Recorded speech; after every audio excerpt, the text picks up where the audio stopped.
What's up, family? I'm Juan Castillo, and when I'm on social media, my favorite show to watch is the Don't Shoot the Messenger weekly podcast. Chris G, Professional Sutton, Rucker Report delivers sports the way it's supposed to be, real and authentic. So get ready to be entertained. My boys are ready. I'm ready. Let's go.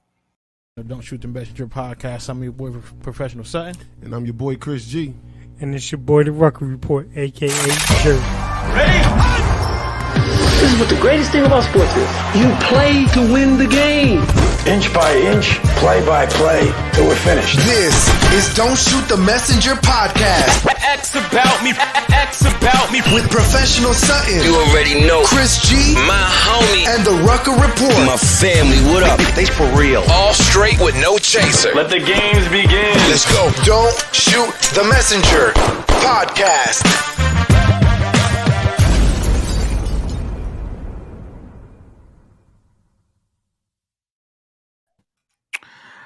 All right, let me get rid of this background. I don't like this background. Let me Get that out of there. Get that out of there.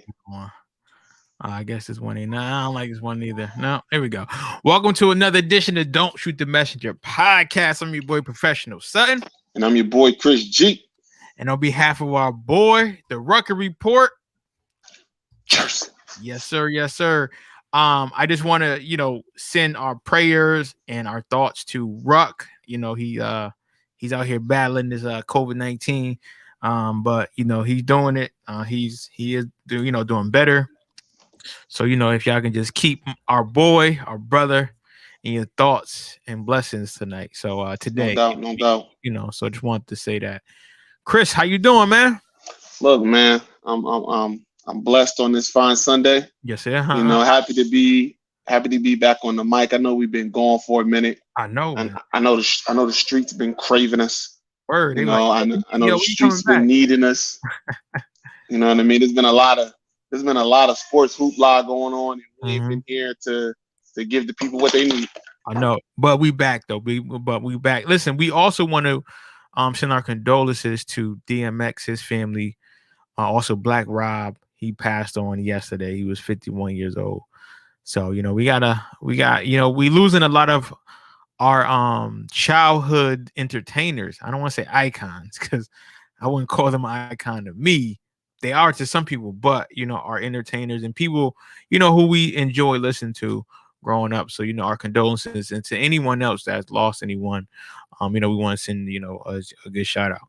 Now, Chris, we've been talking back and forth about the whole Justin Fields thing. Like I said, I am a Niner fan through and through, but listen, if they don't get Justin Fields or Trey Lance, then I'm gonna tell you what, it's gonna be a long no, it ain't gonna be long. It's gonna be short, sweet, no more Niners for me. Just like that. But like I told Chris, I said I think that the Niners are pulling a little rouge here. I think that they telling people it's Mac Jones and that they're going to draft a quarterback out of whoever university. Christy, what's going on? And I said, you know what? My Niners are smarter than that. So, Chris, I want you to talk about, because you don't got your shirt showing. I need you to show the shirt, man. I need you to show the shirt. Because there we go. There we go. Speaking of Justin Fields, and I know Chris had, he was talking about why he thinks Justin Fields is really good. Also, I was doing my own scouting report on Justin Fields, and Ryan Day, who's the head coach of Ohio State, he was making reference to something. He's like, people talk about, Justin Fields, that's that, but people gotta understand, that team from up north. I was like, oh, he don't even call it Michigan. Nah, we don't call it. They don't never call it. You don't never call it that. But hold on, give me a second. Yeah, good. Then let me do something. Yeah, go ahead. Hold down the fort. Hold on. I got you.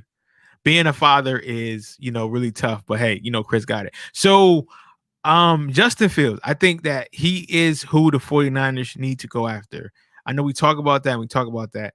The whole Mac Jones situation, listen, I'm not saying that he can't play quarterback, but I'm just saying he's just not the right fit for the 49ers.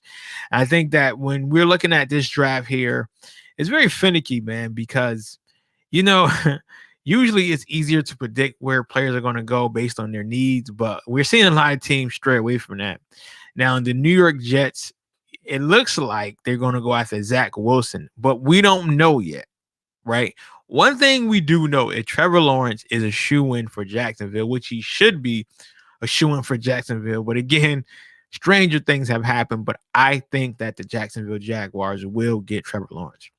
Now, when you're talking about draft pick number 3, which my 49ers own, that has been one of controversy as of late. I know that half of Niner Empire have crazy because we're like, okay, why don't we just get Justin Fields or Trey Lance? There should be no issue with that.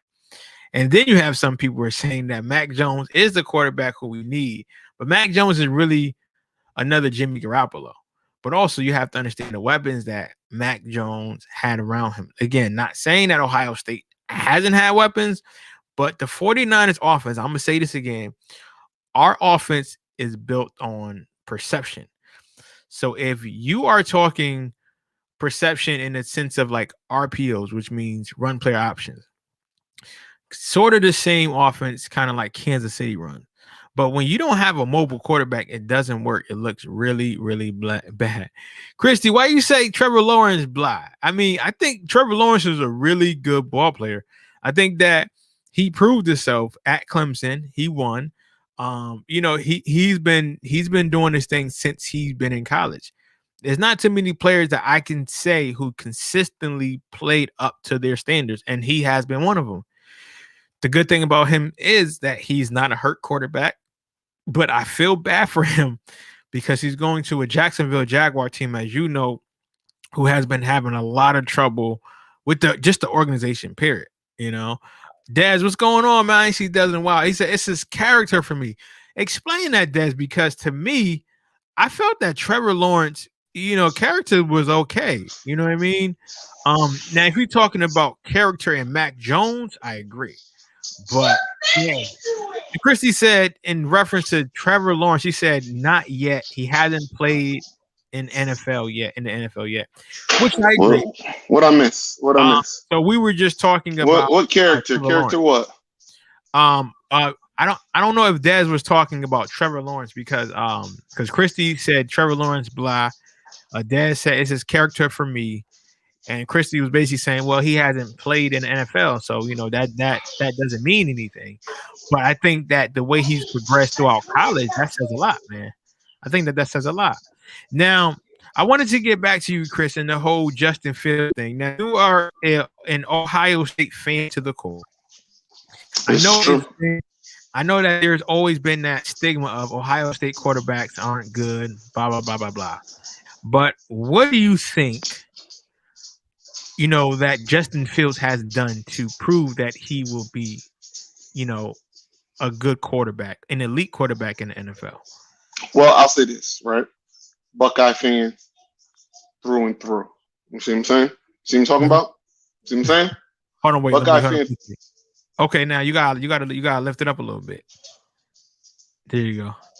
So, Buckeye fan through and through. But, he hasn't done anything yet to prove that he's going to be a good quarterback. None of these quarterbacks have. True. I mean, what you did in college, let me say, there's Heisman winners, quarterbacks in college that didn't do anything on the pro spot. So we'll see what they develop into as they become pros. You know what I mean? But if you're asking me what has he done to justify the so-called him falling in the draft, absolutely nothing. Because let me tell you something. The last time a football was thrown for college football, he was part of that conversation. And the last time he was part of that conversation, he was solidified as the number 2 overall quarterback. Now, you can bring your Zach Wilsons up and your Trey Lances and your Mac Jones. His numbers speak for themselves for what he did in college, okay? Agreed. Because I saw what Mac Jones did when he was on a level playing field. See, the year that he had to step in when Tua got hurt, I got to see those years. And he still had an all-star team. But I got to see those years. Not years, but I got to see those games. Yep. So I got to see where he was with that. He wasn't a world beater then. But, this particular season, Devontae Smith, Waddle, Alabama defense, Najee Harris, right? You know what I mean? He had everything stacked against him, and he had everything stacked for him, and he did his thing. So, I know what he did, but I seen what he did when he wasn't the overwhelming favorite. You see what I'm saying? So all these San Francisco scouts, or maybe it's just Shanahan thinking that he might see something in Mac Jones that is I heard a Matt Ryan-esque. I don't know why you would want to go with Matt Ryan. He's not going to do nothing but get you to the play. Right. He's not going to do nothing but get you to the playoffs and choke. But hey, what do I know? But I just don't like. Listen, they knock every quarterback. I'm getting off topic. They knock every quarterback when they're coming up. What did he say about Justin Fields? He said Justin Fields did what he's supposed to do. It all depends on what franchises do around these quarterbacks. Dad said, will Trevor Lawrence handle the pressures going to Jacksonville, a losing organization, an organization that has problems all up and down organizations? Not going to be easy, which I said. And Christie said it's really rare to see top college quarterbacks, be successful in the NFL. That's true, though, right? I mean, you think about it. You can name on one hand how many top-tier college quarterbacks went to the NFL and were top-tier NFL quarterbacks, right? Mm-hmm. Yeah, I don't. That is really tough. Like, I'm trying to think. He's performing daddy duty here. I'm trying to think. Like, and please, people out there, who was the last great? Good college player, quarterback that really did well when they entered into the NFL. I don't know, maybe Andrew Luck. Okay, Andrew Luck. And yeah, because even RG3, he got hurt. Same year though. I know. Andrew Luck and RG3 same year. Lamar Jackson right off the top. I'm thinking, No, I'll say only reason I say no is because he was good in college, but he wasn't considered like the best quarterback in college. Okay. But I mean, he still was. I mean, he was a Heisman Trophy winner. I mean, so I think, for me, he did, his thing transitioning from, Louisville, where he didn't have as many weapons as, they had, as other teams had, but he also performed and did a great job. Christie said, Joe Burrow, that rookie year, he got hurt. Right. Well, no. It's really tough to really say. Like, well, I'm thinking more along the lines that you're talking about, like somebody who was anointed as being this great quarterback, right? Who was in college, proved it, and then went to the pros and proved it as well. I'm assuming that's what you're saying, right? Yeah. Well, that's why I'm saying that's what I'm saying. Andrew Luck. Andrew Luck was supposed to be a great quarterback since he was in high school. You know what I mean? I think of Andrew Luck like how I think of Peyton Manning, or even to a lesser degree, but still just as much pressure, Eli Manning. Eli Manning was this huge thing in high school. It was a big thing that he went to Ole Miss. Everybody thought he was going to be, a great quarterback. Got drafted. Eli was number 1 overall, was he not? Yeah, and then he wanted to. I know they did the swap, but number 1 overall.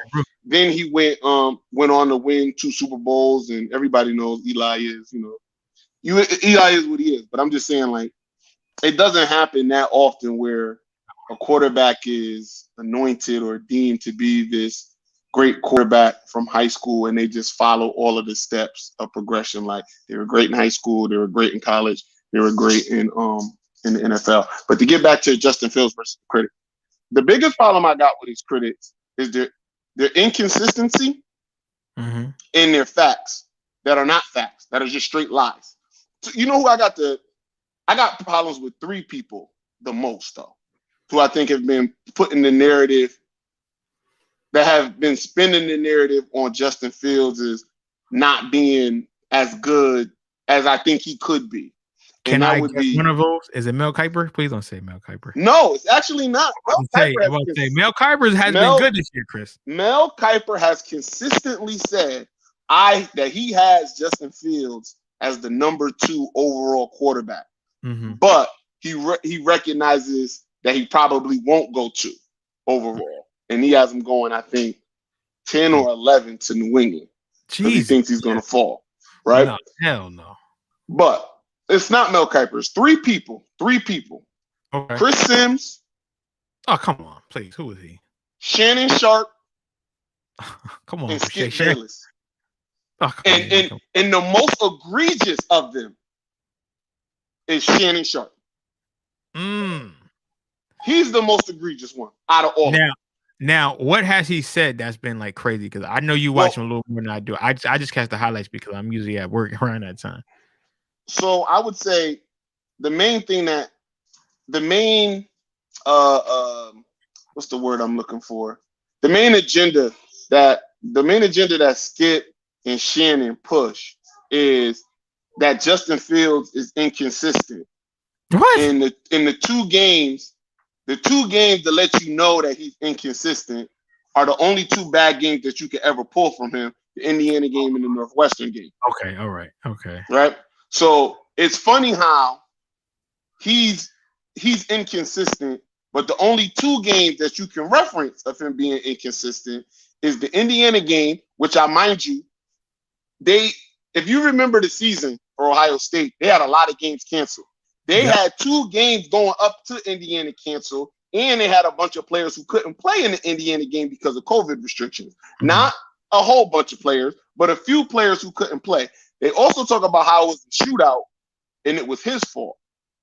But if you remember the game, Ohio State was up 42-14, and he had already threw his 2 interceptions.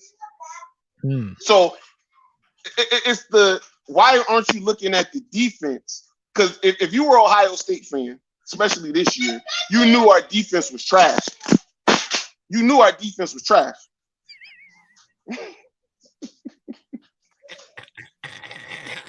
Yeah, he goes for the straight dad move. Yeah, I mean, it's a skill. It's a skill. So, the reason that I get pissed off with Shannon is because he cites that Indiana game, but he doesn't cite, the constant games that we got canceled going into the Indiana game. Then they also reference the Northwestern game. They go, well, he didn't play well. He didn't throw a touchdown. He threw 2 interceptions. Oh, you're talking about the game where our number 1 overall receiver, Chris Olave, couldn't play, and our number 2 had to move to our number 1, and also our number 3 receiver couldn't play, so you had to move our number 4 to our number 2, and our number 5 to our number 3 receiver slot. That game. Oh, you also talk about that same game where 22 total Ohio State players couldn't play because of COVID. Those are the inconsistent games that y'all talking about. Right. But then talk about when he was the semifinals game and when you talking about the national championship game. Now, look, if Ohio State had a few more players from a few years ago, it'd have been a different ball game. But he held his own. Well, listen, the year before was our year, and I told everybody that. Mm-hmm. Prior to this year, I said the year before, not only did we have the offense, we had the defense. Mm-hmm. Our defense was stellar. It was so stellar. We had 5 players get drafted off that defensive squad, and 3 of them went in the first round. 2 of them went in the first 5 picks. What'd you say? And one became rookie of the year. One became rookie of the year, but we had 2 of our defensive players went in the first 5 picks, and Jeff Okudah and Chase Young. Mm-hmm. Come on now. So anyway, that's the part that be killing me about Shannon and Skip. Shannon and Skip love bringing up the Northwestern Wisconsin games, but they love to gloss over the fact of why those games were struggles. The struggle with Indiana, even though it wasn't Justin Fields' greatest games, he threw some interceptions that were just trying to force it a little too much, and Indiana has an exotic defensive look. So you know what I mean? He didn't have to force it so much. But that game wasn't a shootout because of Justin Fields. That game was a shootout because Ohio State defense let Michael Penix Jr. throw for 500 yards. It blows my mind how they gloss over that. It was a point where we was up, 3 touchdowns. We were up 4 touchdowns, and they let Michael Penix Jr. score the next 4 possessions. Mm. That's why that game was close. It had nothing to do with, the not stellar play of Justin Fields, and had everything to do with our defense just getting eaten alive that game. But for some reason, Shannon, and I'm shocked that Shannon's doing this, but Shannon's been wrong a lot lately, especially with that Kevin Durant stuff. But we could talk about that later. Yeah, we're gonna talk about that. I do want to get to a question though. Dad said, he said, "Am I wrong that Justin and Zach are 1A and 1B? I'll take either over Mac and Trevor." I mean, I'll take either over Mac. Yeah, I don't know. Here's my thing with Zach Wilson. Zach Wilson might be great. He might be great, but I'm sorry. Any player that plays in that kind of conference against that type of talent, they got to show me. He got to show me, man, because I'm not about to get excited because I saw what he was with BYU, not this year, the year before. Wasn't nobody beating down the door for Zach Wilson. Nope. So in a COVID year where teams weren't at their best, where everybody was at disadvantages, this was the year that you shine. Like, I'm skeptical on that. Now, maybe I'm not saying that Zach doesn't have talent. I'm not saying that, people are saying he got some Aaron Rodgers-esque. I don't believe that. No. Some Patrick Mahomes-esque type talent. I don't believe that neither. Maybe, but he's going to have to prove to me. I'm going to have to see Zach Wilson do it to be a believer. You know where a lot of people probably get in this, and I think that the NFL, they do a good job of bringing up where a lot of other quarterbacks played. And, I don't know, somehow this always comes up to fit other people because the whole Taysom Hill thing. Taysom Hill played at BYU. Now look what he's doing in the NFL. What is he doing in the NFL? He's a utility player. Chris, He's a utility player.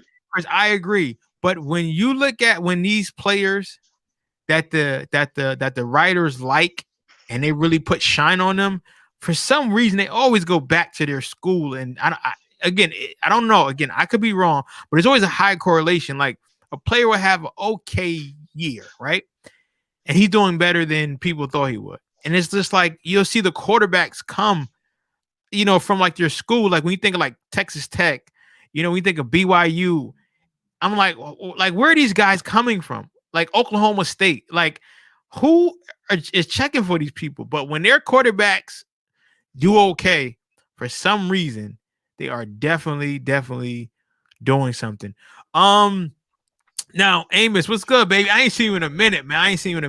He said, Marquette, they are definitely sleeping on Kyle Trask. This man was a Heisman finalist. Let me tell you something. I will be the first to tell you this year, and Amos, I remember when I was on your show, I was very, very critical of Trask, right?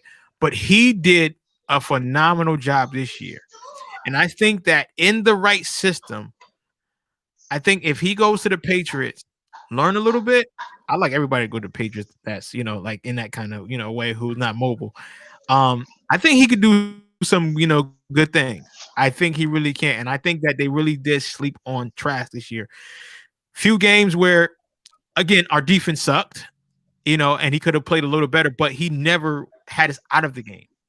But, it's one of those. And you bet, I don't know who that is, but thank you for tuning in. It says, so you guys think that the 49ers definitely would take Fields if Wilson goes too? Yes, they will. And also, I don't believe that. Coming from YouTube. No, yes. Okay, I just want to let you know, Chris is a former 49er fan, and I told him if the 49ers pick anyone outside of that, I'm out of here, okay? I'm out of here. So, of course, he wants that. Yes, I think that the 49ers will take Fields. Because Wilson is gone. Wilson is going to the Jets. Like that's Wilson is going to the Jets. He's going to the Jets. Okay. And he fits them perfectly. The 49ers will take Fields. And I'm saying this because I think that my 49ers will do a great job this year. I think that we learned our lesson, Chris. I think that we learned our lesson. Nope. You don't think so? Listen, I think now listen, I've been keeping you updated with what I've been hearing. Yes. And and vice versa. So listen, I will say it is starting to move in the direction of that they are probably taking Justin Fields, but it was too much Mac Jones smoke for me to just go, it was all a smoke screen. See what I'm saying? So I believe I believe that Kyle Shanahan thinks that Mac Jones could be his next Matt Ryan, which again, why? But I believe that. Yo, so Amos, and again, now, so I want to give my boy Amos props because again, he has what he does on Facebook. He has a great podcast, and I mean, when you're talking about college sports, when college sports season comes up, where we will have him because he is entrenched in it, Chris. I mean, he's especially when you're talking about SEC, real football. Whoa. He said, let me tell you where real football get played. Okay, Amos, tell him that it's different between Pop Warner and some backyard football. Anyway, people who play in summer weather all year long, you can't trust them. I need somebody that can play in the frozen tundra. Okay, I need somebody that can get up. Let me tell you something. Alabama wouldn't last 2 minutes in a Michigan Ohio State game in either one of those states when it was snowing. They'd be like, we got to get out of here. It's too cold up here. We can play anywhere. So I do want to get to some of these comments. Florida, especially. Yeah, chill. Because watch him off, man. Chill.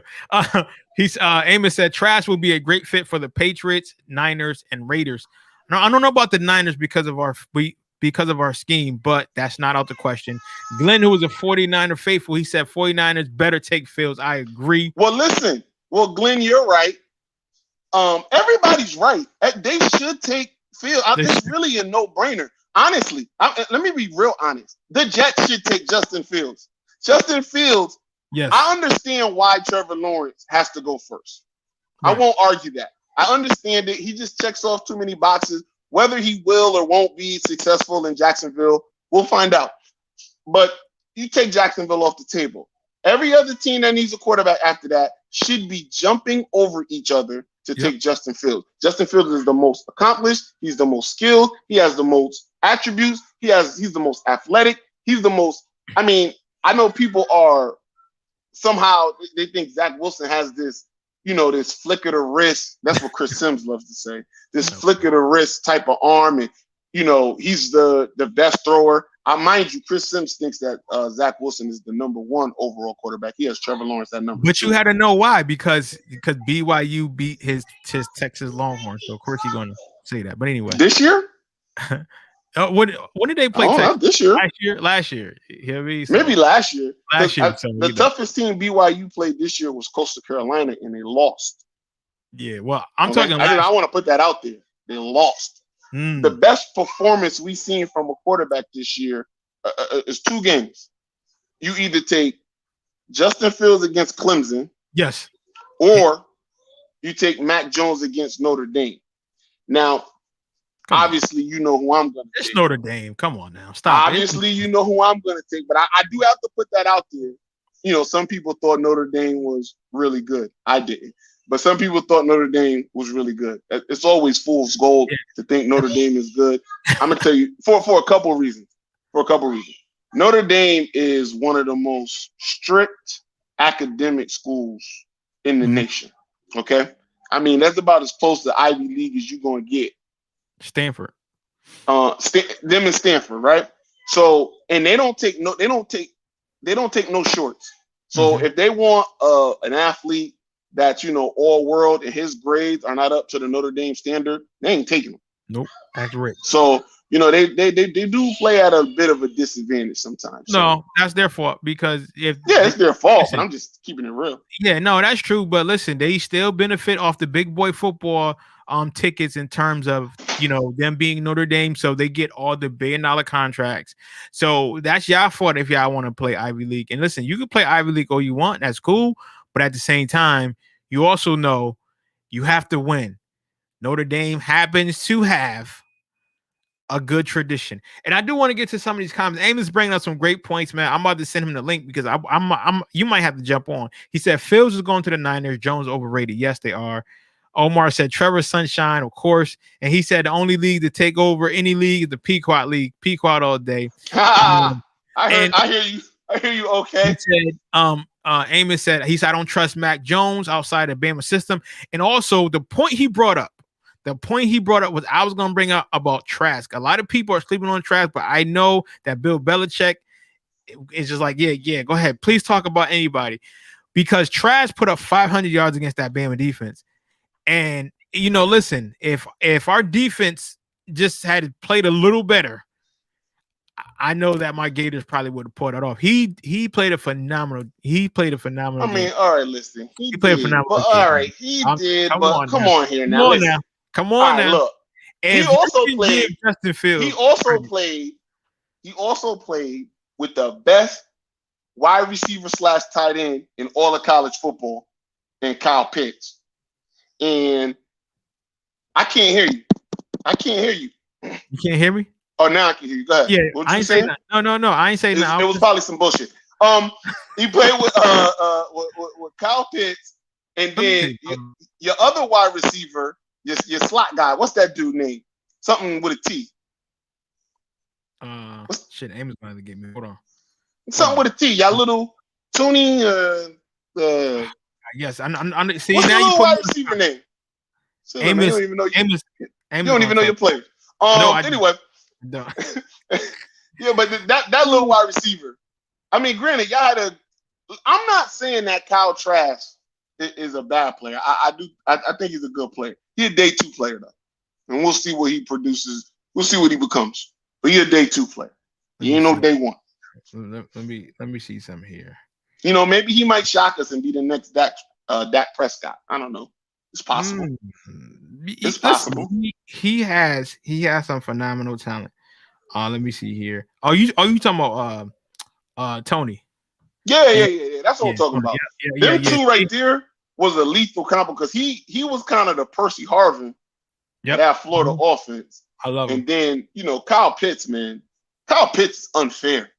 You can make the argument Kyle Pitts is the best player in the NFL draft. I'm gonna tell you something. Now I don't say that because I don't know nobody. Put some stank on it. I'm gonna say, man, we haven't had a killer at tight end in Florida in forever. That's all I'm saying. That's what I'm saying. Let me tell you something. See, I knew you was gonna think like that. I'm not talking like that, Chris. I'm talking You're about the one that said killer. Chris, I'm talking about on the field, Chris. I'm talking on the field, Chris. You know what, Chris? I can't stand you. In my Donald Trump voice, I can't stand you, black man. But anyway.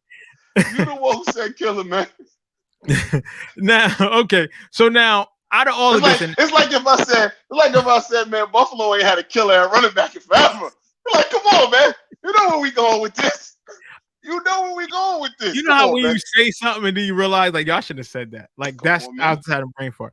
But yes, Kyle Pitts, he was phenomenal since game 1. Again, I just want to also shout out Amos because Amos knows the SEC through and through. And again, he told me, he said, yo, Trash is gonna have a great year. He also put me on to Pitts. And he said, yo, I think Florida is going to be, a really good, legit team. Now, mind you, he is a Georgia guy. So, all season, he was chirping all season. He also had. Oh, you know what? Hold on. No. I'm glad he said that because that brings me back to Shannon Sharp. Another criticism that Shannon Sharp brings up about Justin Fields is, why'd he leave Georgia? He couldn't beat out Jake Fromm. And I'm like, you cannot be that naive, Shannon. Nah, everybody remember the whole nigger incident that happened at Georgia, being the reason why Justin Fields left Georgia. And Amos will back me up on this. That was a big reason why Justin Fields was like, I don't want to be here. They gonna call me that. I'll go play somewhere else. I mean, and also to say, for a freshman to come in, and take the job of a sophomore in Fromm, even though he was better than Fromm. Fromm had just led his team to a national championship. Yeah, it wasn't just about to boot him out. No. And for all intents and purposes, he shouldn't have been. He should have won that game. Okay? Georgia let that game slip because Georgia let it choke. Yeah. And they choked that game up. Because they had what was I can't remember his name. Why am I flaking on his name? Not Tua. Jalen Hurt. Jalen Hurt was choking that game up. Yeah. And then they had to put, Tua in. But as good as Tua did, Tua still needed an overtime bomb. Yes. To get that done. Georgia was the far better team that game.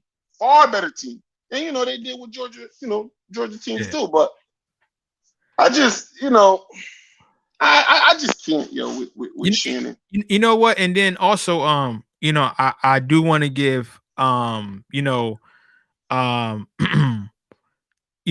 Ryan Day some credit because, and I'm going to get to this. Amos said the fact that Trask had pitched to throw the ball to is probably why he's being underrated. The same thing Ryan Day said about Justin Fields. He said, listen, everybody is knocking him because of what other people are saying, and they're not watching his film. He said, what I'm hearing is somebody saying what somebody else said, but the people that watch his film because they're talking about his games where he led his team. Even though, again, we didn't beat Alabama, but when you look at what he didn't make a lot of mistakes. That right there should tell you something. And that's why I laugh at some of these pundits, as Chris was saying, some of these people who talk about football, and then they wonder why the league looked the way it is, because you're letting a lot of these people who don't have no influence it. Well, and if you don't think that Justin Fields is going to be a good player, and he has a lot to prove. Like, again, I'm gonna give Chris credit for saying it because Chris had to put me in my place. He said, he got a lot to prove. And if you don't think that him going to the league where he's gonna have a team around him and it's gonna be for him, and let's not forget the play action pass, which I think he will do phenomenal on his cross body throws. The 49ers, they have broke it down. We ran 27% of play action pass. I'm just saying though. So, well, here's my thing too with that, right? Speaking of the pundits, one of the big things that came out was some blogger came out and said Justin Fields, he can't go through progressions. Yes, and that he only throws to his number one read. Yep. When they actually broke down the footage, they found out that Justin Fields actually has the most. I can't remember the percentages how they broke it down, but he went through his progressions more than any other of the quarterbacks. Yep. So that stigma just came out and stuck until somebody came and proved it that it wasn't factual. But by that point, the damage had already been done. Yep. But that's the point where Shannon and Skip are just and Chris Sims are just throwing stuff against the wall. I think their preference. He's not their preference. And then people are talking about, he's an athletic quarterback, and he's going to rely on his legs. And I'm going, did you watch Ohio State football? No, because you know why? Because how many times I wanted him to run? Listen, you got to also understand they're from down south, so they're a little more biased, especially Skip. Skip is so down south biased, Midwest, Texas, Oklahoma. It's not even funny. Like, we already know what type of time Skip is on. Shannon, I am a little surprised, but again, I'm not surprised. Where you from, though? Georgia. He's from exactly. Georgia. So you know what I mean. Listen, I know our little show ain't gonna get to Shannon, but fuck that nigga, right? Because and I mean that with all respect, right? I mean that with all respect. But the stuff that he putting out, and for some reason he'll cover for Trevor, right? When Trevor had bad games, can't be perfect all the time. Right. When Zach Wilson got his ass smacked up by Coastal Carolina, he brought up the COVID stuff then. Shannon brought up the COVID stuff then with the Coastal Carolina. Again, Chris, where is Coastal Carolina? They talk about Mac Jones. They forget that Auburn game, and I know that Auburn game from not like the season before when he had to step in for Tua. I know because I lost a lot of money on that game because I bet Bama, and I watched Bo Nix eat Bama up and fucking Mac Jones throwing interceptions left and right. They don't bring that game up for bad games for Mac Jones. Trey Lance played one game this year or no games this year. I can't remember. One of the two. One game. One of the two. But they talk about how Trey Lance he doesn't have a lot of starts, but he got the same amount of starts as Mac Jones in his career. It's funny, but I only hear Shannon bring that part up, and it really got me scratching my head because I know he for the people. You know what I mean? I know he for the people, but it's rubbing me the wrong way how he capping for these white quarterbacks, but the black quarterbacks he being extra hard on. He ain't doing his thorough research like he should be. Well, I know he don't do his research. No, he his don't. Research team his research team, because we got to do our own research. Yeah, His research team ain't putting them papers in front of him. Nah. That's all I'm saying. If you're gonna talk about how COVID affected Zach Wilson in that Coastal Carolina game, you better bring up how COVID affected Ohio State in that Indiana and that Northwestern game when they had 22 players missing, which was the most players to miss in a single game the whole college football season. Yeah. And we still winning. We still winning and beat Northwestern. We still winning. And Trey Sermon put up 340 something yards rushing, broke Eddie George's rushing record. We did that with 22 players missing. Sermon. Oh my God. I'm gonna put on Sermon. Yes, he did. Okay. Hey, talk about that Indiana game. Stop talking about how it was a shootout because of Justin Fields when we was up 42-14. And our defense was just straight trash. And again, we were suffering from COVID and having missed.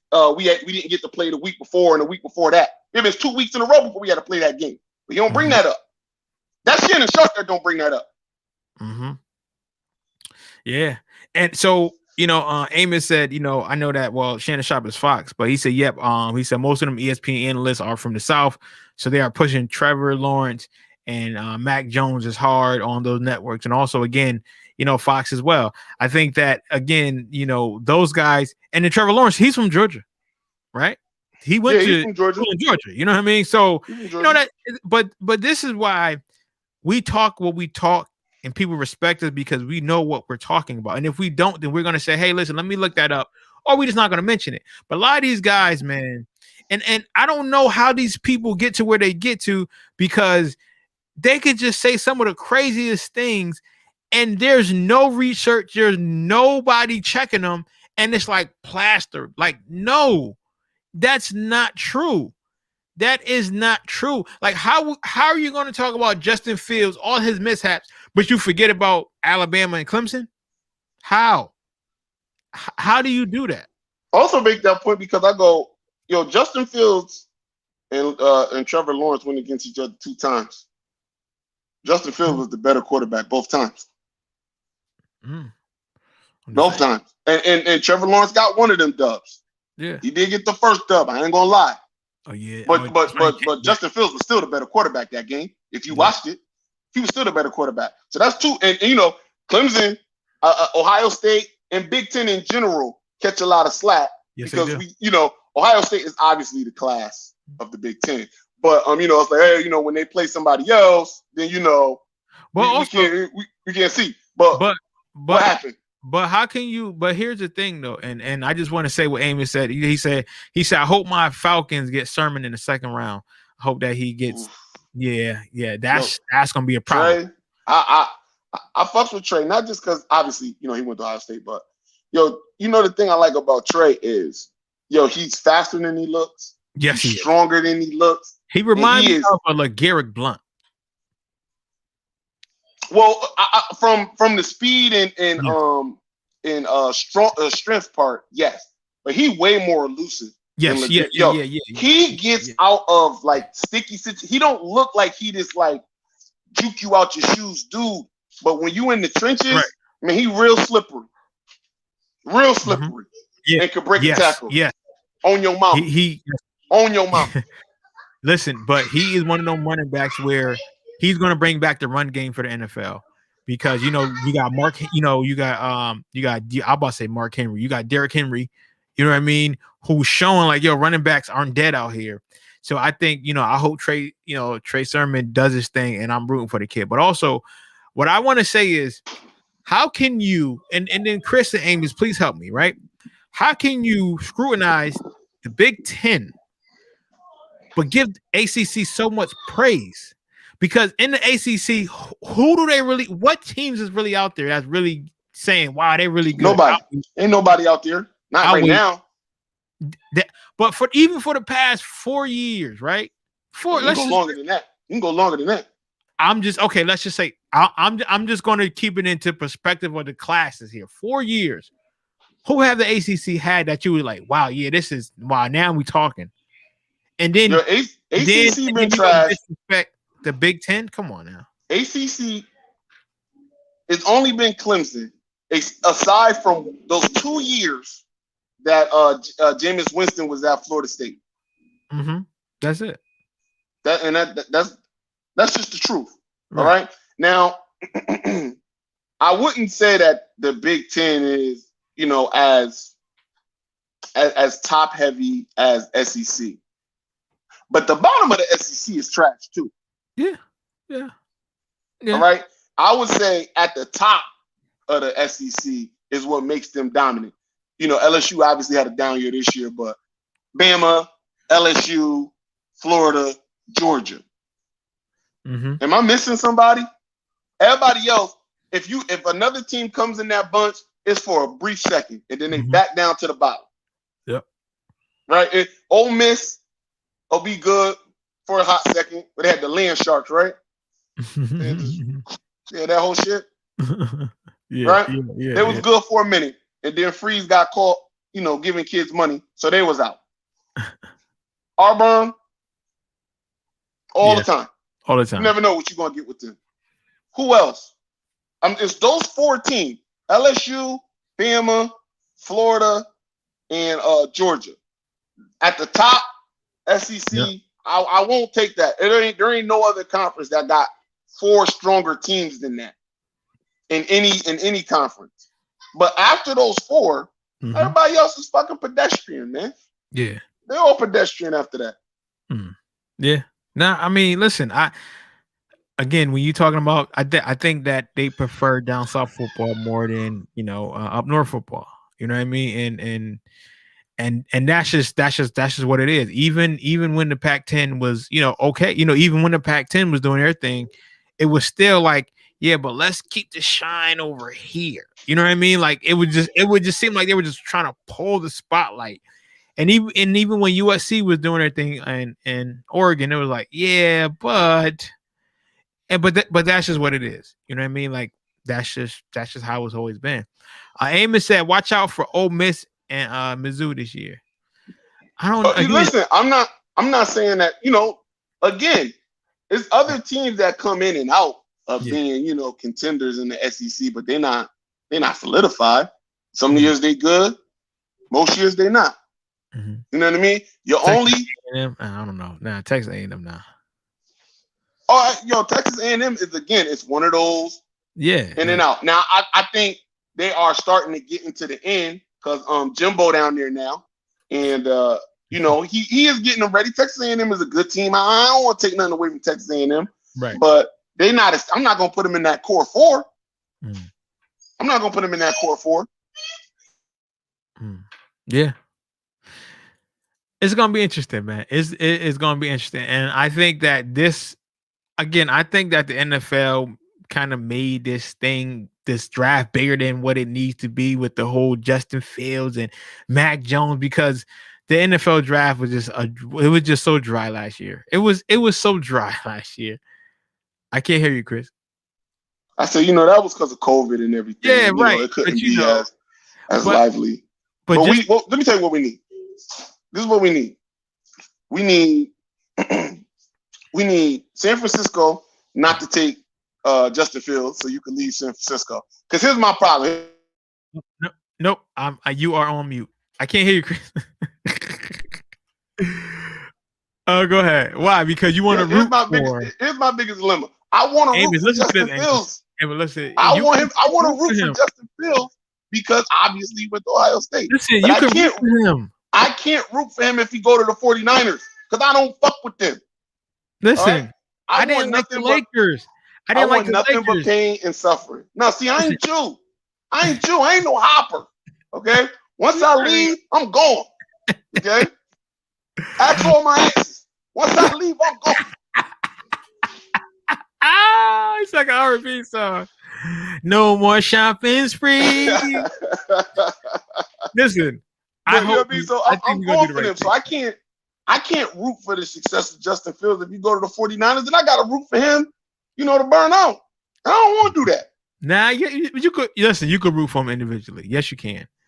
A lot of people rooting for KD, but they don't like.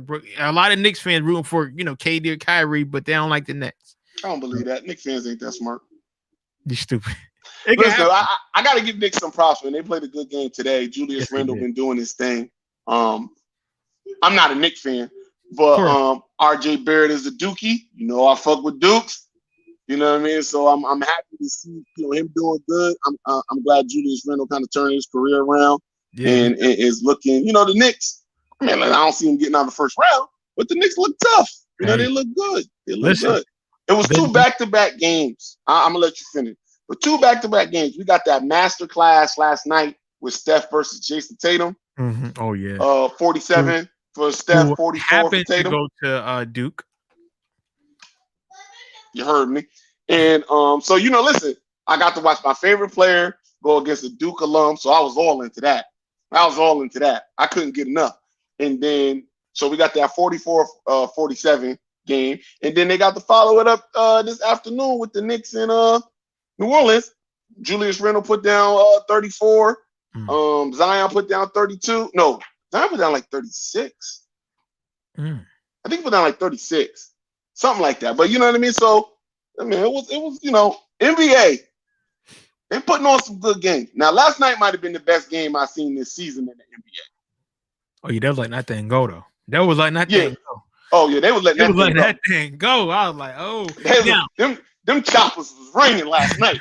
Yeah, I said, I know this. I said, I know Steph ain't about to make 10+ threes again. He certainly did. But you should have seen him pregame. He was out there. He had missed a few, and he was just letting it go from there. I do want to ask about KD, man. I know KD, he left with like a contusion to his leg, to his thigh. I thought, right? Yeah. I had seen it. What do you think about that, man? Now, do you think? So here's my thing, and then I'll let you say what you need to say. Right? I just hope that KD doesn't get hurt because of lagging injury. Because I know he want to play help his team, but like, what is your take on KD? Just the whole situation of it. My take on KD is Brooklyn is only ever going to be as good as KD's availability. Mm-hmm. I mean, I know they've had spots where KD wasn't playing and they looked good, but they're not a championship team without KD. Mm-hmm. Okay, on top of them not being a championship team without KD, even with KD, the chemistry and now the constant injuries that's been going on with the whole squad. Yeah, man. With the whole squad, right? Blake Griffin. LaMarcus Aldridge just had to retire. Mm-hmm. Blake Griffin's been in and out with injuries. It depends what side of the bed Kyrie wakes up on of whether he's going to be there or not. James Harden, who is really durable, is now injured, and Kevin Durant's going on his 3rd different injury this year. Yeah, man. Oh. On top of the fact that they don't want to play him crazy because of the Achilles injury. Yeah. I mean, listen, man. Philly is real. Okay?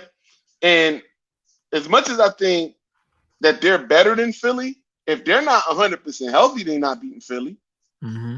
And if they're not 100% healthy, they ain't beating the Lakers. They ain't beating the Clippers.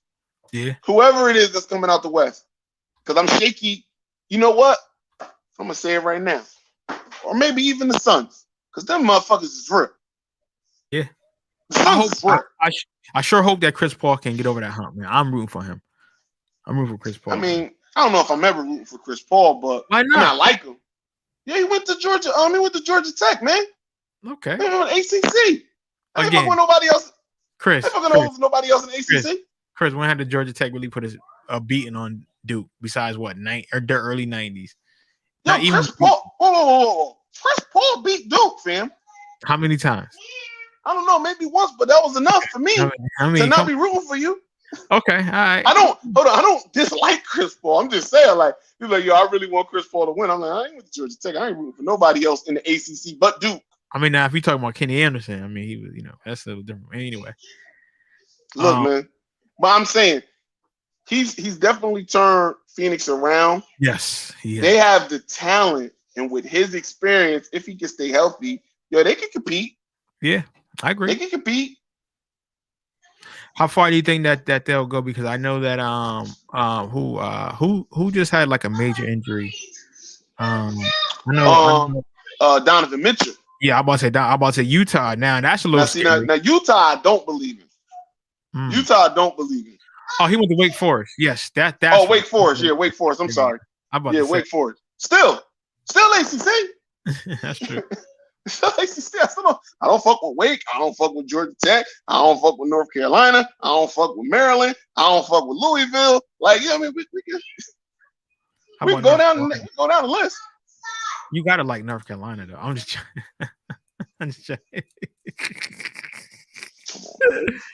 Come on, man. You know, I was jumping on what's his name? The new coach from North Carolina. Yeah. Was Herb Williams? Williams, yep. Yeah. When he started talking about his white wife and all of that stuff, What happened with that? I was like, yeah, get that nigga. Yeah, I ain't rooting for this. What did he say? Because I just seen Charlotte. So somebody asked him, like basically, how special it was to, be the first black head coach of North Carolina. And he was like, it's real special, and I love my white wife. And it was just like, well, okay, all right. What that got to do with any? Okay, like that's the shenanigans we talking about down there. Okay. I mean, he is on Tobacco Road. It's not Cottonfield Road, but anyway, Amos said Utah is shaky. Don't see them getting past the second round. What'd you say? I don't see them getting. Hold on. Depending on who that 8 seed is, they gotta get past the first. Ooh. All right, let me tell you something. If it's Dallas versus Utah, are you 100% sold that Utah definitely getting past Dallas? If it's, because they in the playing game too. They in the playing game right now too. Let's say it's Golden State right now with the way Curry cooking. I mean, I know it'll be unlikely, but I mean, is it 100%? Right. Because I done seen, obviously, not those Golden State teams, but I done seen Steph cook Rudy Gobert for dinner and lunch and a midnight snack. Yeah, that's true. See, I think what you also got to factor in is when you're playing in the playoffs, those games matter, and those games can hurt you physically in the sense of like, yeah, you might win the series, but do you have enough in the tank when it, in the next round? Because those like you don't want to see a Golden State, you don't want to see a Dallas. Yeah, they might even pull out a win, but if you got to go 6 to 7 games, now you're talking. That's a lot. Because let me tell you something. Better hope nobody tweaked anything in that. Let me tell you something. Steph is playoff tested and proven. Oh yeah. And listen, as much as Draymond sold last night on that missed layup, so is he. Yeah. So is he. So I mean, they get in. I would say this: if you in the playoffs right now, if you getting in, you don't want to see the Lakers. No. You don't want to see Denver. You don't want to see the Clippers. You don't want to see Phoenix. Who you left with? You honestly, you left with Utah and my team, Portland. Them really the only 2 teams you want to see. I mean, and you might not win, but you go, I got my best chances against those 2 teams. Against the number 1 seed, Utah Jazz, and the number 6 seed, Portland Trailblazers. And that's where it's tough because in basketball, that record looks cute, right? But then when you got to play a 7th or 8th, 6th to 8th seed in the West could be like a 3rd, a 4th in the East, and solid if they were in the East, man. So when you got to play those teams, man, that takes a lot out of you. That takes a lot. And then like you said, but like Dame, yeah, has he been getting far in the playoffs? No, but again, he's playoff tested. Playoff tested for sure. Right. And look, we just starting to get healthy. All right. We just starting to get healthy. So, but I'm just saying, out of the teams where you go, these are the teams that I could possibly beat. If you're any of those teams on the outside, you go Utah and Portland. Because you're not beating. At this point, Phoenix just got too much talent. Yes. Denver, even with Jamal Murray being gone, they got too much talent. Mm-hmm. You don't want to play the Lakers. You don't want to play the Clippers. You don't. It's gonna be good, man. Like I said, I can't wait to have our NBA talk because a lot of people are saying, a lot of stuff. Amos said Portland will be dangerous first round matchup. Also, just ask OKC. Oh, Well, man. I would say, well, see, the only reason I'm not saying that, and like I said, everybody know I'm a Portland fan. The only reason I'm saying they're not dangerous because at the 6th seed right now, we got to play the Clippers, and I'm not like an unrealistic fan. So the Clippers not a good matchup for us. But let me say something: if we fell down to the 8th seed and we had to play Utah, I'll be like, yeah, run that. I'll take that all day. I'll take that all day. I'll take Dame going against Donovan Mitchell and them all day. Give me that. And let's not forget Melo. Let's not forget Melo. Good enough. But I know you. No. Melo been doing this. Melo been fine. CJ back. Nurkic is back. Like Enes Kanter gives us quality minutes off the bench. I've always been a fan of Rodney Covington. Robert Covington. I'm sorry. I was upset we had to give up Gary Trent. Yeah, man. Chris froze on me. I don't know where he went. I don't know if it's my internet or his internet. You back, Chris? I'm back. Okay, there we go. I'm sorry. But you said that you was upset that you guys had to give up Gary Trent Jr.? Yeah, I was upset that we had to give up Gary Trent Jr., but I do like Norman Powell. Okay. Who we got back in return. So, look, man, if we weren't playing the Clippers right now, if some seeding happens and moves around, I could feel a lot better. But I don't like us playing the Clippers right out the gate. Clippers is going to be on the mission. That's not the team I want to see right out the jump. Yeah, you know what? You're right. But again, it's really tough because playoff P is not playoff tested like that. You know what I mean? Like that's going to be a tough one. That is still going to be a tough one. I like Portland. I mean, I would love for Portland to win. I really would. But like you said, we gotta be real here. I think that the Clippers are definitely on a mission this year, especially with the debacle that happened last year. So yeah. So Chris, man, anything else you want to talk about, man, before we wrap it up, brother? Great show. I want to say it was a great show. A lot of fan participation. Appreciate all y'all. I want to say Snoop Dogg is a funny dude, man. That Jake Paul Ben Askren fight. I only watched the highlights because like Ben Askren, fam, like I mean, Chris went out on me. It might be my internet. Chris went out on me, so it might be my internet. I apologize if you guys are not seeing Chris, but he wanted to talk about the fight between Ben Askren and Jake Paul last night. What in the hell happened with that fight, Chris? What did I miss something? Because that shit, like how? Well, I mean, you didn't miss anything. First, I didn't watch the fight. I just watched the highlights. Well, you know what? I can't even say I watched the highlights. I scrolled down Instagram. Sports Center had the knockout up there, and that's what I saw.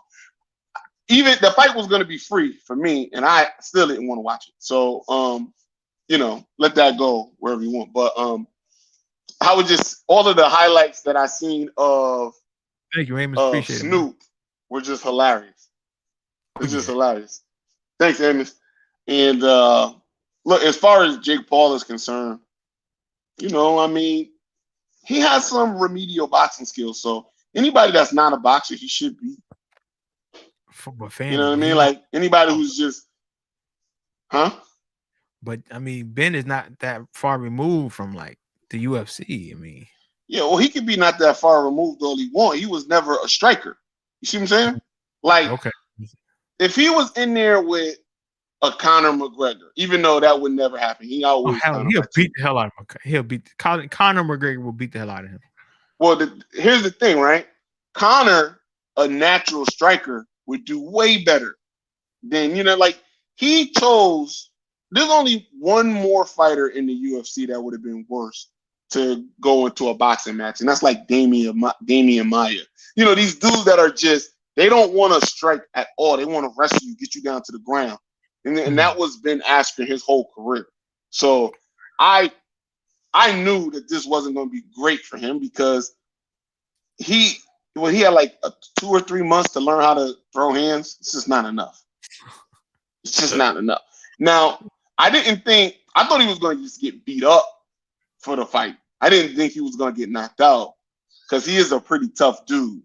Yeah, me too. He got a but, chin. you know, right, he got a chin. We don't got is a forehead because that's where Jorge Masvidal needed him. But you know, listen, you know, Jake got the dub. You know, I mean, I don't really know what to say. Like, until he fights a boxer, I can't judge him. I don't know what he is. You know what I mean? When he fights a boxer, if he looked like that against I wouldn't say like a top 10 boxer. That would be unfair. But like, you know, just I don't even want to say a journeyman because that would be unfair too. Like up and coming boxer, you know, Right. like not even a prospect, like somebody who is like been in boxing for a while but got a losing record. How about that? He did that to somebody. If he did it to somebody like that, then I'd be like, okay, he might have some promise. Okay. See what I'm saying? But he has yet to fight anybody with any real, like, rudimentary boxing skills. He fought a YouTuber, Nate Robinson, and Ben Askren. We'll see what happens if he fights somebody who's like an actual, you know what I mean? Who goes, if he gets in the ring with somebody who's like, I know I got to keep my hands up. I know what a 1-2 is. Right. I know how to keep my head off the center line. I know how to move my feet. That would be a monumental step up. Like monumental. He does that with somebody like that. But at this point, you know, Jake Paul has been training to box for a while now, like 3-4 years. So, Right. you know, he has some skills compared to if it was me or you coming in the ring. You know what I mean? I'm popping. Should beat us, huh? I'm popping his ass. Well, you know, as you should. But you know, if we got in the ring, Jake Paul should look good, Right. and beat us. He should. He's been training for 3-4 years now. So, you know what I mean? At this point, I need to start. I don't need to because I don't care what he does either. Or. Now, what's his brother name? Don't his brother fight? Logan. Logan is gonna fight Floyd soon. Yeah, okay. Now he's the better one, right? Isn't he supposed to be like the better fighter? Better? He's the bigger. I don't know. Okay, all right. He's well, the I bigger don't. First of all, let's stay with that. Let's not go back. I didn't even know who these dudes was until like he fought Nate Robinson. Logan is the bigger, and I mean that in a few different ways. He's bigger, physically bigger, and he's more popular, bigger. Okay, all right. And he's the more popular Paul. Say that again. I say, aim my break, just hit a home run. There you go, Freeman. Good job, buddy. Sorry. Speaking, did you see my Mets yesterday? Just saying, Jacob DeGrom, man. Yeah, Jacob DeGrom. Jacob DeGrom needs to just saying. Jacob DeGrom needs to Mets. Listen, he wanted to listen. Jacob DeGrom. I mean, listen, man. He's whew. That boy filthy. That boy filthy. What did strikeout? What did he had like? He had 14, I think. Yeah, 14 yesterday. 14 Ks. What was the score? And what was the score? Oh, we actually needed home run support, so he struck out 9 in a row. 9 strikeouts in a row. Yep. And for people who don't watch baseball, 9 different batters came up and he struck them out. Yeah. 1, 2, 3. What was the score? He it was 4-3. Yo, listen. So here's the thing, right? So it was one donut for a minute, and he was just striking everybody out. And then he got a triple hit on him, and then a home run hit on him, and that's what got the score. So they actually had to come in and actually give him run support to get us that 4-3. Let me tell you about Jake DeGrom, man. Like I be feeling so bad for him. But I know where you go. He be out here having like 20 strikeouts. The Mets would still lose 2-1. Like, yo, what? What are you talking about? This is one of the best pitchers in the league. Come on now. Don't disrespect him. Whoa. One of the best. What One of the best. DeGrom is the best pitcher in the league right now. Okay. I just wanted to fuck you. Listen, I'll put, you can put Clayton in that class, right? Because I definitely fuck with Clayton. And there's a few other pitchers too. Don't get me wrong. You guys got like two of the. I mean, you guys got Thor. I mean, listen, you guys. Listen, Thor ain't been Thor for I know a little minute right now. He ain't even pitched yet this year. Because he had Tommy John last year. Yeah, so he ain't even come back. He ain't even pitched yet. Yeah, listen. Freeman hit the joint outside of freaking Wrigley Stadium. Almost hit one of those houses there. But I'm just saying. Anyway, I'm getting sidetracked. But listen, great show, Chris, as always. Oh, you know it, brother. And it was a labor of love. And a struggle to do this show today. Hey man, but listen, we got it though. And listen, we got some YouTubers, checking in. We got some what's good, man? It's the first time catching the show live. I listen on Spotify. How about Knicks? Oh my God. Oh, what's good, man? He said he listened on Spotify. Yo, much respect. I just turned into your show as well. Great show. And he said, how about them Knicks? Come on, man. Yo, Knicks fans coming out of the woodworks now. Come on. See, now they getting disrespectful. You know what? I blame myself for even talking this much about the Knicks. Right? I told you, Chris, do you know how many Knicks fans I had text me today? Yo, you've seen that, right? Okay, you know what? I'll give you props. This is the only thing I will get a Knicks this, right? They are better than the basement.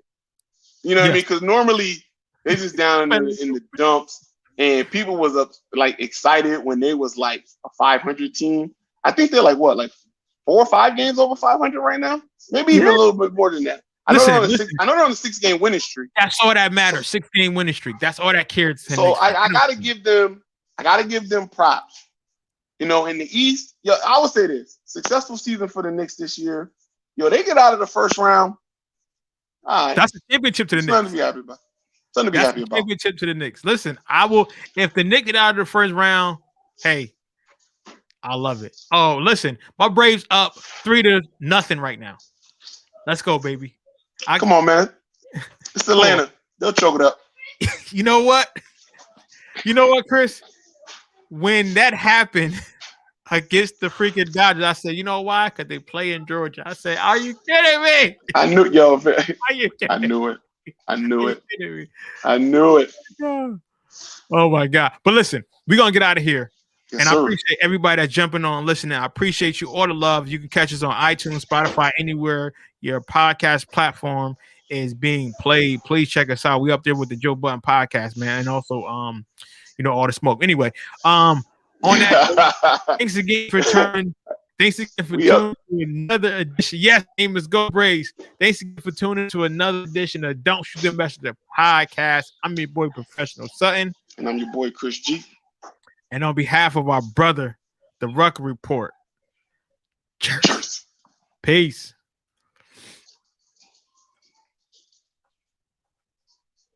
Don't Shoot the Messenger podcast. I'm your boy, Professional Sutton. And I'm your boy, Chris G.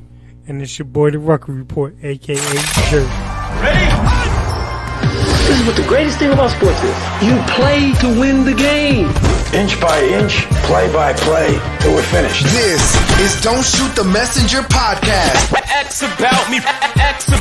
With Professional Sutton. You already know. Chris G. My homie. And the Rucker Report. My family, what up? They for real. All straight with no chaser. Let the games begin. Let's go. Don't Shoot the Messenger podcast.